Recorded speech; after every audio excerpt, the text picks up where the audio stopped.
How's it going? Hi, Gaurav. Yeah, really good. Great to see you again. Great to see you again, absolutely. And today we are here to record an episode for OKR maturity. So that's the topic we have picked with you, Ian. Knowing your experience and your background about the subject, we would love to get into more details on that. And our audience has been talking about and asking us questions about how does OKR differs to any other strategy execution framework, right? I mean, they hmm have been balanced scorecard, MBOs, whatnot. So, what does OKR bring on the table, which maybe other platforms don't or frameworks don't? And then some of the things we'll also talk about is, does it really make a difference whether you're a young company or maybe maturing company or an old company, traditional company, and how does that get into the whole way of implementing OKRs and dealing with it, and the size, right? I mean, is it more relevant for small tech startups, or is it relevant to even businesses which have been around for years, like manufacturing, logistics? So there is a lot we will cover in the episode today, and I'm sure the audience is going to be, walking away with a lot of nuggets that they can use for their own business and their own consulting practices if they have, right? So let's dive into it. Thanks, Ian, for taking out the time. Why don't I let you introduce your own self and talk about a little past and journey that you've had so far? So over to you. Sure. Thanks, Gaurav. Yeah, so I'm Ian Harvey. And I think really what's interesting about me is I've had a very varied career. I studied computer science, so I'm a geek. Technology is my home. But I guess I never had the attention span to be a true engineer. So I've worked in product management, in strategy. I've led engineering teams. I've done portfolio management, and I've worked with some household names like GlaxoSmithKline.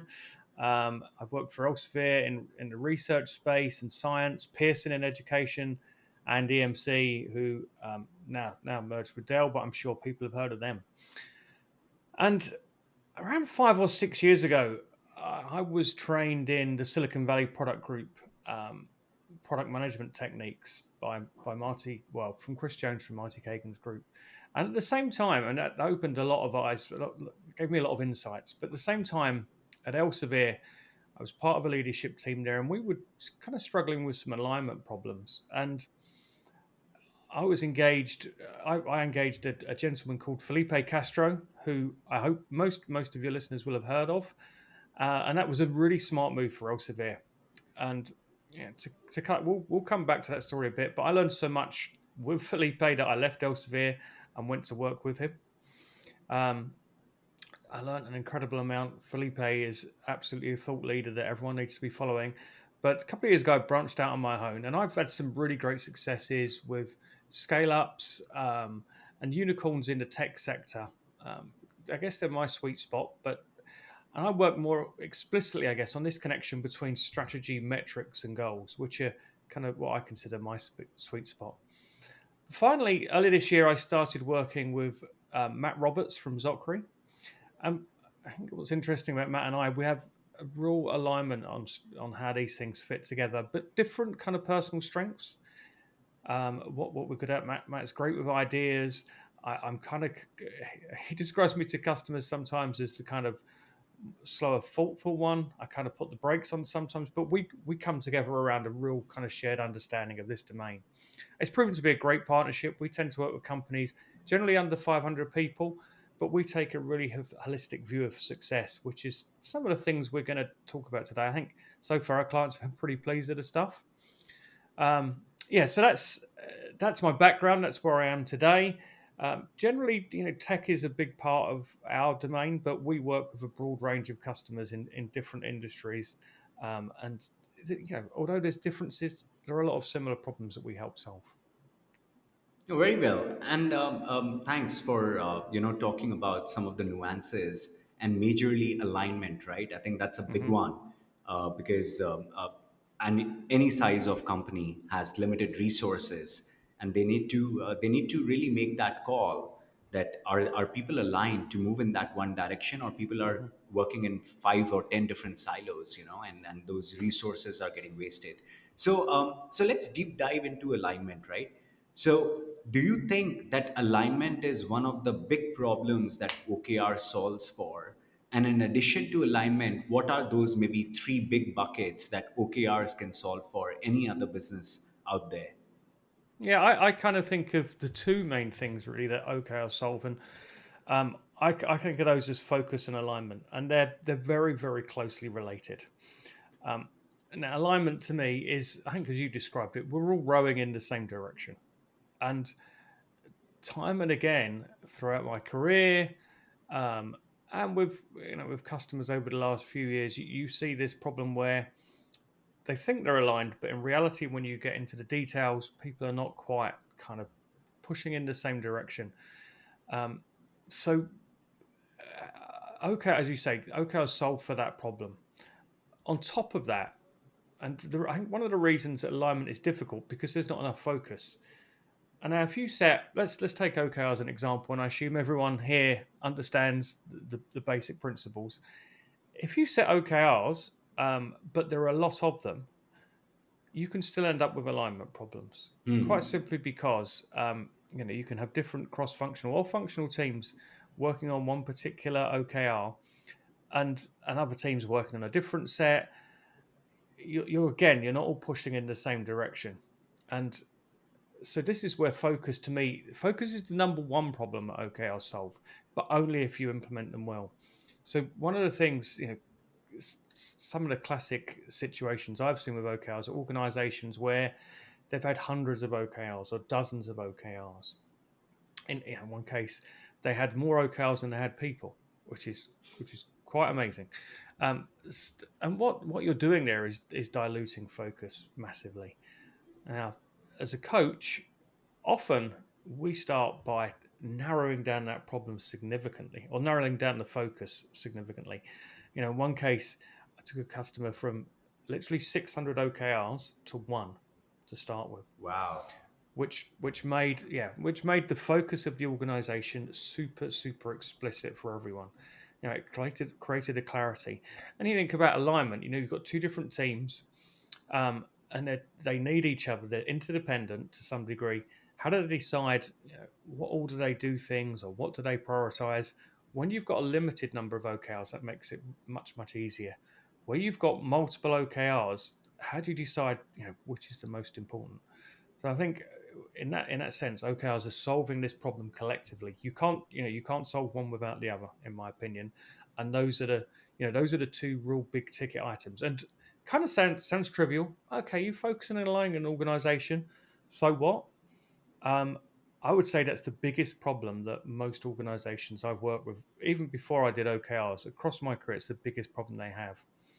That No, whole I, issue. I agree with you, Anne, because, I mean, we've worked with a lot of businesses ourselves. And Mm, even though it sounds very simple, but when you really get down to it and start looking at it, one realizes that how disillusioned they are about things, right? So, absolutely. I totally agree with you. Now, let's talk a little about OKR maturity, right? And you've been in the space for, as you said, maybe 5 years or more. And what has been your journey of understanding OKR maturity for the companies who are implementing mm, it? And what would you say that it needs for an organization, for leadership, for them to be OKR ready and OKR yeah, mature? How does that even differ if it does? sure. Yeah, so two sides to that. I think about my early journey with OKRs, and obviously that was at Elsevier, and I was working with one of the biggest product teams in that organization, and we kind of read the basics, and we wrote some OKRs, and as I'm sure anyone listening has experienced, a lot of them were very output focused. They were produce this feature, do this task. Um, so we had something that was written in OKR format, but I wouldn't really call it OKRs. So that, in my own personal journey, that was a starting point. They were pretty terrible, I'm going to be honest. And we got halfway through the quarter, and we thought, yeah, this we're just doing the same things we were already doing. What have we learned here? So we evolved, and we learned that, okay, so first of all, OKR should be about outcomes. And Felipe and I kind of describe outcomes as measurable beneficial effects for a group of stakeholders. Can be your company themselves, best of all, your customers, So OKRs that reflect customer value are the best, but they also could be for stakeholders. You need to make life better for your suppliers, for example, can be a measure an important outcome, or even for your employees. Having happy, engaged employees can be another big benefit of OKRs, actually. So, in terms of my own maturity journey, yeah, I've started at the bottom with everyone else already, making the really bad mistakes.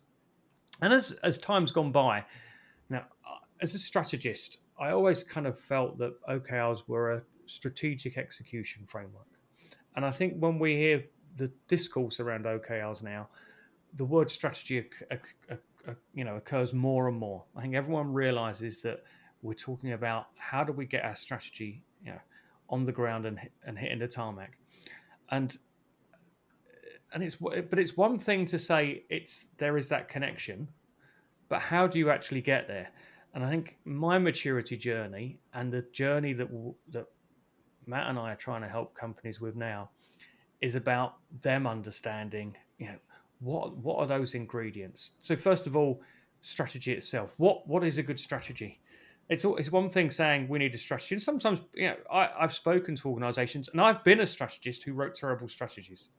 I look back at some of the things I produced earlier in my career at GlaxoSmithKline, for example. If I was to come in as a consultant and review that now, they'd be straight in the trash can. They weren't good. Uh, They were poor. Now, when I look at strategy, I realize there are some components to it. So, first area of maturity for me is, do we understand the strategy? It's things like, are we explaining the problem and challenge we're addressing? Um, do we have a really strong definition of our ideal customer? Who are we solving that problem for? And this is one of the areas of alignment that is really, really critical in my book. Um, it kind of feels coherent, a good strategy. You can make sense of it. You understand also what do you need to be better at. So strategy is about, it's not just about the problems you're solving, is as a company, we're not very good at, I don't know, sales or using data. We need to improve those capability. Um, it, and good strategies also help you compete in a smaller market. I don't know if you've ever read No Bullshit Strategy. It says that the best strategy puts you in a segment of one. That's not always easy to do, but that's the goal you're looking for. You're looking to really focus in. So that strategy is critical. Going a bit further than that, it needs to be well communicated. So I've worked, again, I've written strategies, and we've done a good job on them. And I think Elsevier, we struggle with this problem a bit, but then you don't communicate it very well. So the strategy, but the people actually executing it don't know it so well. Right. And you hear this. I think in the US they call it the telephone game, where you whisper something to one person and another person, and by the time you get to a product team working with customers, they don't really understand the strategy that you wrote. So communication and writing a good narrative is huge for strategy. And I guess so. We've got that connection, and you've got strategy, and you've got OKRs. But I've realised over the last few years that there's still a really important step that glues those things together. Now, if you think strategy is usually about words, it's based on research analysis, but it's usually about words. When we think of OKRs, remember Marissa Meyer said, "If it ain't got a number, it ain't a key result." Still true. So OKRs tend to be more about metrics. Strategy is about words. Connect them together. To me, there's this really important bit in the middle, which I call the data model. And do you understand the data that powers your business? And when I talk about maturity, that's the single biggest step, is plugging that gap. And sometimes, organizations can have a lot of data, but don't really talk about that in the strategic context. I mean, I've seen some product teams with amazing instrumentation who are optimizing, really rapidly to solve customer problems, but that same data isn't used in strategic conversations. And what does that do for us? Well, we like to think of this idea of a thread, where when you make decisions on what you're going to do, what you're going to test, what ideas you're going to use, you've got this thread of the strategic narrative. You understand what data you're trying to move with your strategy. So, think of things like a sales funnel. Is there a particular part of it you're aiming at? How do I measure customer value? And then you've got your OKRs, which carry on that, they connect those two things together. And then when a team is on the ground and they're thinking, okay, what are we going to do in the next few weeks? They've got that thread. Here's our strategy, here's our data model, and here's our OKRs. And these are the metrics we're going to move. And I think when you create that thread, I think it's massively powerful in terms of maturity. Now, Yeah, go that's on, great. go. That's Yeah. great. So just a follow-up question, right? And I think a lot of people talk about this output versus outcome OKRs, right? Mm-hmm. But what does that even mean? So give us an example where there is an output, maybe OKR versus outcome OKR, and what is the difference, and how will it really impact the business or that team by having one over the other? Yeah. So one of the things we do with OKRs is encourage. So let me go back one step in terms of principles. And the reality is that most of our ideas won't work. So booking.com will tell you 10% of your ideas are going to work. Microsoft, I think they put it at a third, Google at 20%. So what's the if you know that, what's the conclusion as a leader? Well, we need to learn quicker what's going to work and what's not going to work. So we're looking for short feedback loops, and this is where OKRs become really powerful. Yeah, you're not going to try all the ideas. You're going to weed out the good and the bad as quickly as possible. So an example of an output OKR, and I talked about Elsevier and the first OKRs we wrote there, and they were building, let's say for argument's sake, a new feature for researchers, and that was like a 6-month project. So we just said we'll build this feature, and the OKR will be version 4.5 of Elsevier product is available. So that's purely an output. We're building something. We've decided what we're going to build. For another company, it may be, a different way of authenticating SSO, building SSO into our system, whatever it is. But their outputs. Thinking other examples of, let's say you're a social media company and you want to create a way of people recording videos. It's a feature. What outcome OKRs do is they make this connection back to our strategy explicit by saying, if we do this, what actual metrics are we going to move? So I always think of OKRs as answering a really old question: why are we doing this, and how will we know we're succeeding? And building a feature doesn't tell you if you're succeeding. Measuring an outcome as a metric really does. So let's take that Elsevier example. Okay, we decide we're going to build this feature. What we're really trying to do is to get more researchers on our platform. We want them to be, let's say, managing their research library online. So what we do is we measure engagement in that product. So let's say we increase the number of researchers who log in daily from X to Y. Now, it's a very simplistic example. You wouldn't do this, but the whole point is you know what you're trying to do in terms of outcomes. Now, if you use Yeah. an outcome of a key result in that kind of form, what that tells the team is, okay, you building something, you've got to build something to make an impact. But if you spend 6 months with your head down building something and the needle doesn't move, you failed. So you need to find a quicker way to validate whether your idea is a good one. And it completely changes the mindset from output to linking that to outcomes. Was that clear enough? Absolutely, absolutely. And I think these are the things that we like to talk about, right? Because there are specific examples than just theory. So another one which people have been, talking about is, do you link OKRs with performance management? And is OKRs, can OKRs help in performance management in my company? So what are your views on that?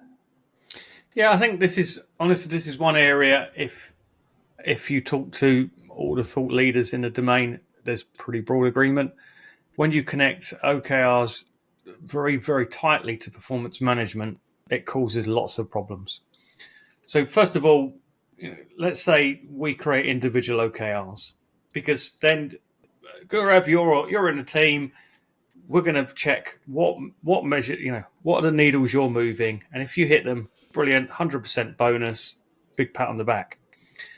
So there's two problems with that. First of all, to create individual OKRs, that's really time consuming. So let's imagine you've got a team of 8 people. You create a set of cross-functional OKRs for the team.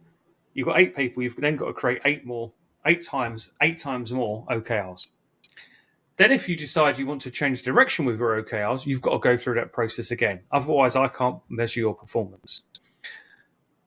In addition to that, you've got the problem of sandbagging. So if you tell me, Ian, your bonus, your mortgage payments or ability to make your mortgage payments are going to be dependent on you hitting the targets I set you, I'm going to fight for really low targets. It's just natural. I mean, it's just self-interest. We're all self-interested. We all will, we will all behave in a way that reflects how we're remunerated. That's human nature. So that sandbagging problem is huge. And even if you go back, I'm not a huge fan of the book Measure What Matters. It's a great kind of, let's say, motivator to use OKRs. It doesn't really tell you how to implement them so well. But I think Measure What Matters actually nails the performance management side. As does Radical Focus. Christina Woodkey says that linking OKRs to performance is the single biggest mistake you can make with OKRs. And I agree with that. Now, on the flip side, I can see why leaders... I've done lots of appraisals in big companies in my time, and you want them to be fair, and OKRs feel fair. That's why there's that incentive. Okay, Guru, if he got 78% of his OKRs, he gets 78% of his bonus. So it sounds really simple. So I understand the desire to do that. So what are the alternatives? So my suggestion is that OKRs are very much part of the discussion. So let's say we're a quarter into the year, you're working in a team, we look at how that team is doing in terms of moving the needle on their OKRs, but we talk more about your behavior and your specific contribution to that. And that's a much more kind of, I'd say it's modern, but good organizations have probably done this for decades. That's the sensible way to have OKRs as part of the discussion, but not all of the discussion. You don't just link them. And there's one other quick situation. In the domains where you've got the most opportunity to have a big impact in the business, they're usually the areas you know least about. They're the hardest areas to set targets for. If you then connect those to performance, you're just causing all kinds of problems for your organization's aspiration. We're all going to set the target low. It's just human nature. So, yeah, lots of problems with that. Hopefully that's clear. No, absolutely. So let's get into the maturity side of OKRs again, right? I think another point is that when does OKR become relevant? Is it when you are just starting the business, or you have about 50 or employees, or like when does it start to get relevant? And then till what time is it relevant? Like once the company is 500 people, is it still relevant? So those size questions we also get from our users a lot.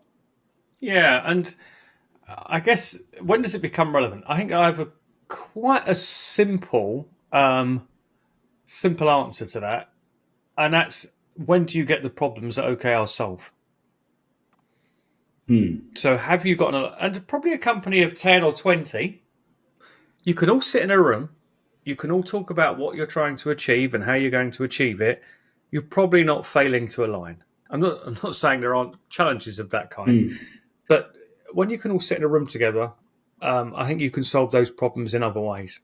As you grow and you break up into multiple teams, I think being really explicit about what you're trying to achieve and how you're trying to achieve it, this strategy OKR connection, becomes more and more important. So there isn't an exact number, but it's once you don't all fit in a room and can't talk about what you're doing, I would say. So you might say, how big your room is. It could be 15 people, but it could be 25 people.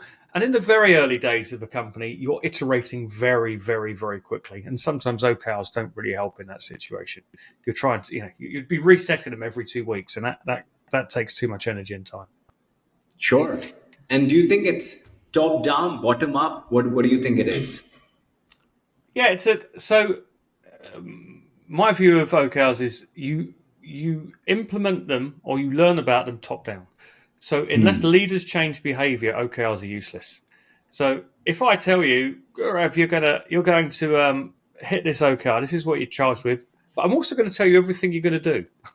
I'm going to tell you to build this, this, this, and this. I kind of call it the feature factory.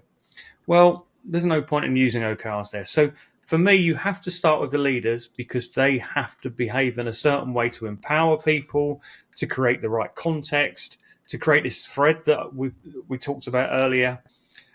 So we start with the leaders, but what you're trying to do, in a sense, you're implementing OKRs top down so that you can release bottom up insights.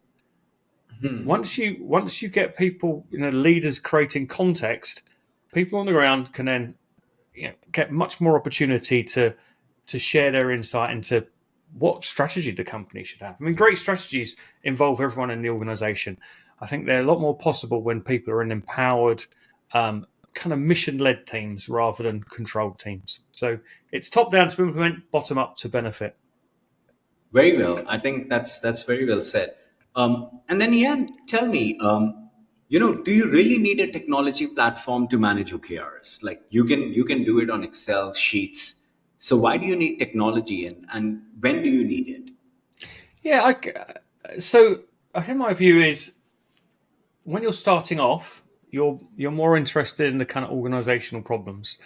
I think one of the principles of OKRs is this idea of transparency, and I think to have transparency and to have a good perspective on what everyone's working towards, that's when a technology platform can help. So I don't encourage people to use it from day one because I think then you've probably just got the leadership team on there. A spreadsheet's going to work fine, and I always provide a template for that kind of stuff.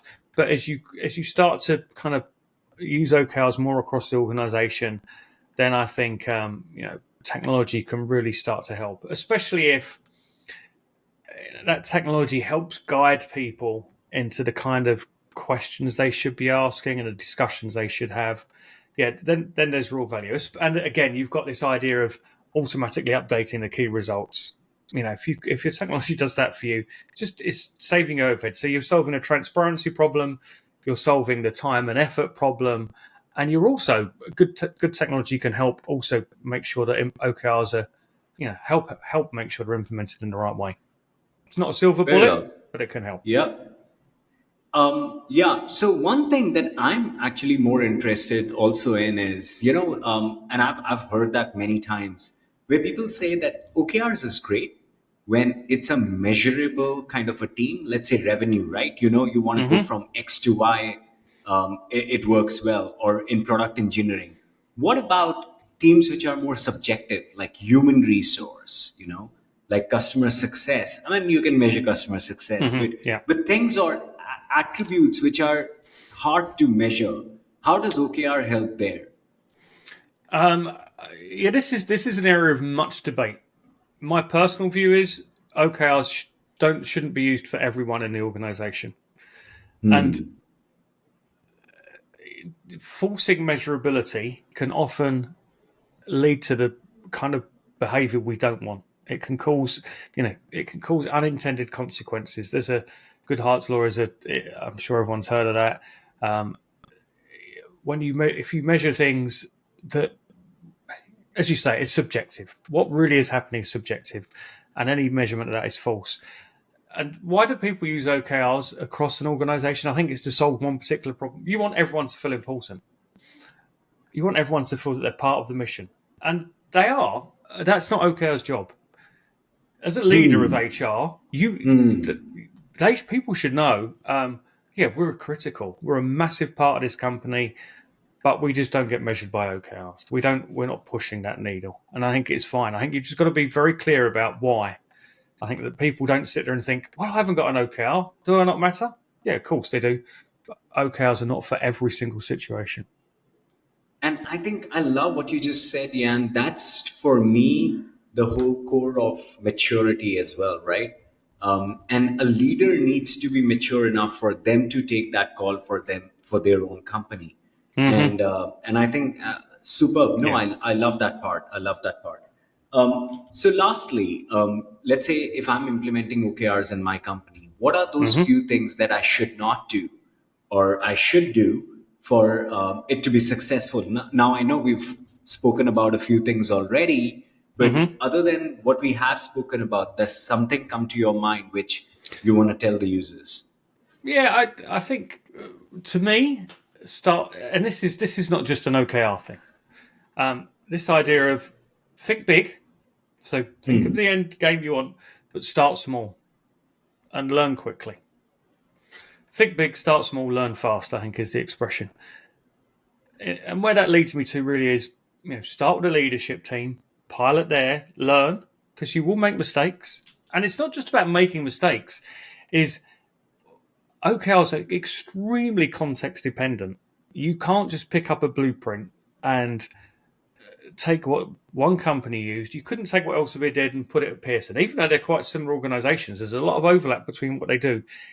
There are so many context dependent elements. You need to kind of feel your way to how OKR is going to work for you.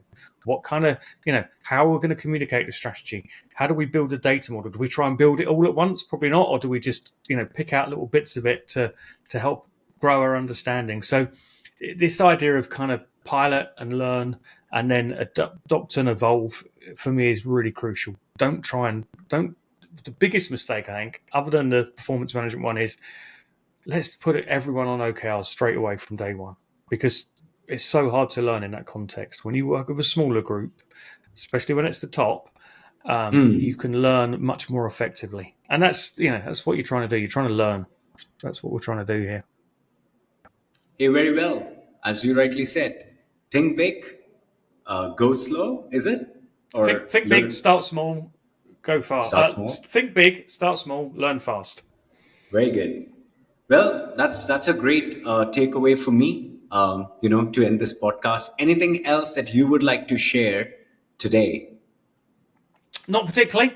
My just in terms of reading, I think people often ask this. I assume everyone's read Radical Focus by my friend Christina Wadkey. That's that's 101 of OKRs, especially the second edition. She nails it. And I'd also read Matt's book, False Multipliers: How to Harness the Powers of Strategy. Another really good book, which goes a little bit broader, kind of my domains of how does strategy and OKRs fit together. So yeah, those are really good readings, people.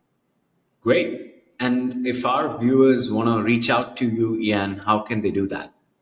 Yeah, just send me a connection request via LinkedIn. I'm happy to have a chat, answer any questions. Yeah, it's really interesting to hear the struggles that people are coming up with OKRs. I mean, I only have my limited experience of our customers. Hearing other people's challenges, just helps me learn. So yeah, feel free.